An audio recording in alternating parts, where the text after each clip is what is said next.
When I first hear Malaysians talk Manglish, wow, like music.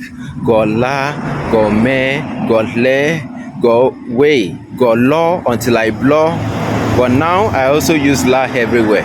Even call my family. My mom say, who is this? You eat already, huh? Kan lah. Like that one. Bagi rakyat Malaysia, ini biasa. Bagi orang luar, ini misteri linguistik.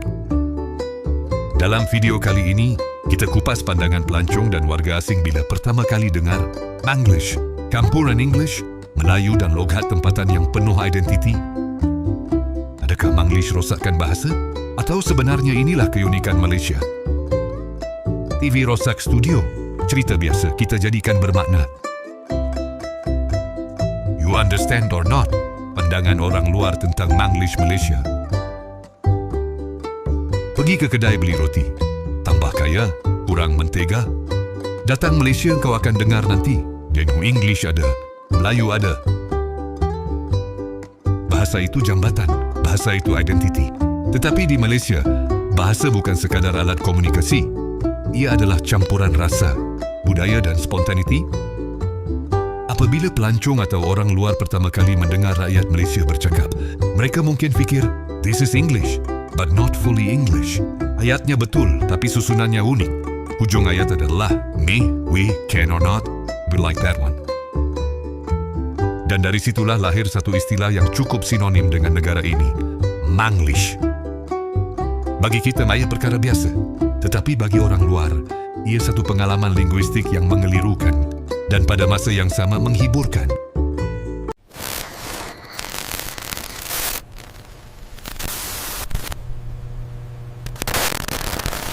I'm learning Malay, and in my pursuit of learning Malay, I have found this book of Manglish. Like, this book is amazing. It has the Malay words used in Manglish, like agak-agak. It has the English words used in Manglish, like make eyes or McDonald. We even have the types of people in Malaysia in Manglish. Eh, auntie, macha, and of course, mazale.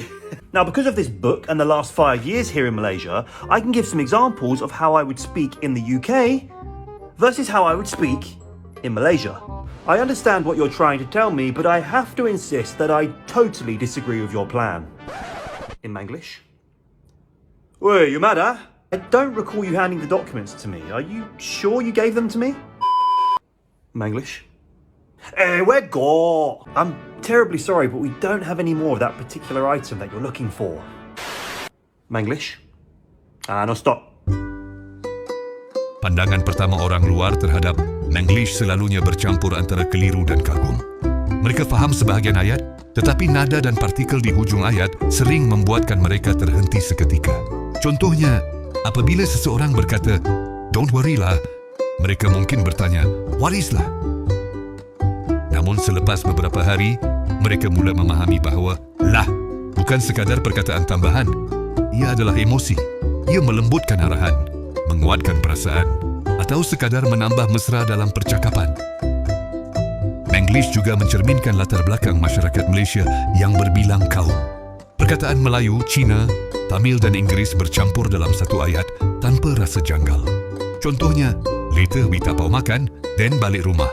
Bagi orang luar ini kelihatan seperti perlanggaran tata bahasa, tetapi bagi rakyat Malaysia, ia adalah kelancaran komunikasi.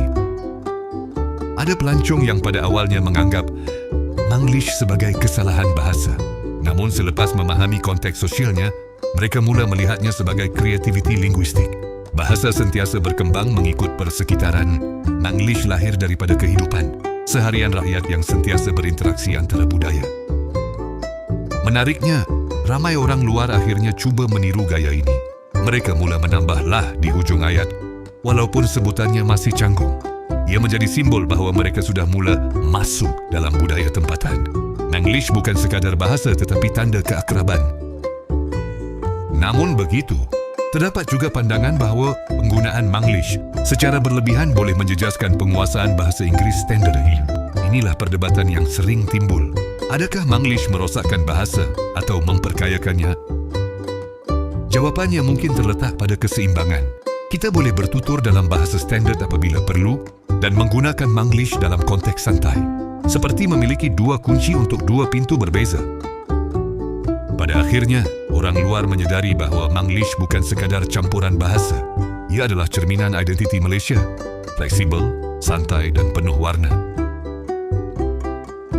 Selain menjadi alat komunikasi santai, Manglish sebenarnya lahir daripada sejarah pendidikan dan penjajahan. Malaysia pernah berada di bawah pengaruh British dan bahasa Inggeris menjadi sebahagian daripada sistem pentadbiran serta pendidikan. Dalam masa yang sama, bahasa Melayu kekal sebagai bahasa kebangsaan, manakala bahasa ibunda lain terus digunakan dalam komuniti masing-masing. Pertembungan dan pergaulan bahasa-bahasa ini selama puluhan tahun secara semula jadi melahirkan bentuk pertuturan campuran.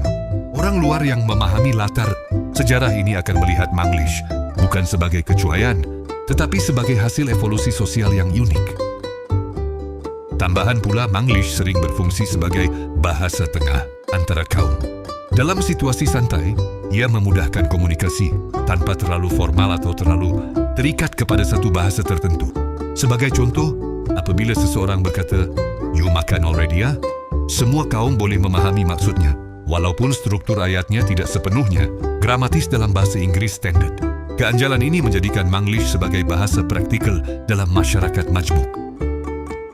Dari sudut psikologi sosial, penggunaan Manglish juga mencerminkan keinginan untuk membina rasa kebersamaan. Apabila rakyat Malaysia bercakap dalam gaya ini, ia memberi isyarat bahawa perbualan tersebut berada dalam ruang yang santai dan tidak formal. Orang luar yang cuba meniru gaya Manglish selalunya dianggap mesra dan terbuka untuk memahami budaya tempatan. Ini menunjukkan bahawa bahasa bukan sekadar sistem perkataan, tetapi alat membina hubungan. Walau bagaimanapun, ada juga kebimbangan bahawa penggunaan Manglish secara berlebihan dalam konteks rasmi boleh menjejaskan penguasaan bahasa standard, terutamanya dalam penulisan akademik dan urusan profesional antarabangsa. Orang luar kadangkala menyedari perbezaan ketara antara cara rakyat Malaysia bertutur secara santai dan cara mereka menulis secara formal. Oleh itu, cabaran sebenar bukan untuk menghapuskan Manglish, tetapi memastikan generasi muda mampu membezakan konteks penggunaannya. Akhir sekali, Manglish boleh dilihat sebagai lambang kreativiti bahasa. Dalam dunia global yang semakin seragam, keunikan seperti ini menjadi identiti yang membezakan sesebuah negara. Orang luar mungkin datang dengan rasa hairan, tetapi ramai yang pulang dengan rasa hormat terhadap keupayaan rakyat Malaysia menyesuaikan bahasa mengikut keadaan. Manglish bukan sekadar campuran, ia adalah adaptasi.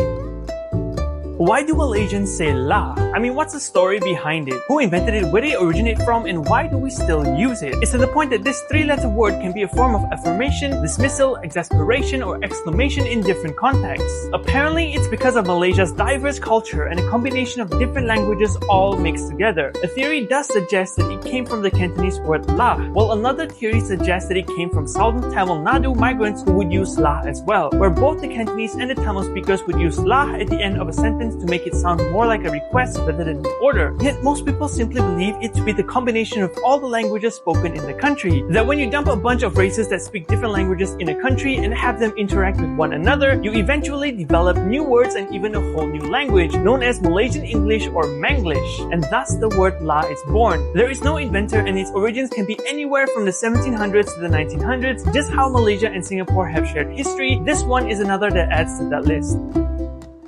Kesimpulannya, Manglish mungkin kedengaran pelik pada awalnya, tetapi dalam setiap lah dan meh tersimpan cerita tentang perpaduan dan sejarah interaksi masyarakat berbilang kaum. Bahasa ini tidak lahir di dalam bilik darjah. Ia lahir di pasar malam, di warung mama, di pejabat, di sekolah, dan di meja makan keluarga. Ia hidup dalam percakapan harian. Orang luar mungkin datang dengan tata bahasa yang sempurna, tetapi mereka pulang dengan satu perkataan yang melekat di lidah lah.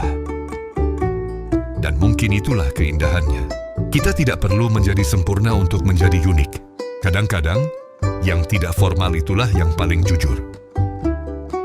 Kami akhiri video ini dengan serangkap pantun. Pergi ke pasar membeli keladi, singgah sebentar membeli serai. Bahasa bercampur bukanlah tragedi, selagi makna sampai ke hati. Even though get to fight, saya tak boleh lawan. Because she already lawan that girl with a pink bag. So it means that today they have a sparring. Yes. You didn't do the sparring.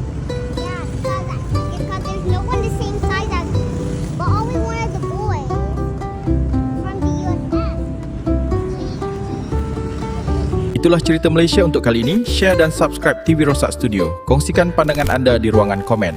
Jumpa lagi di video seterusnya.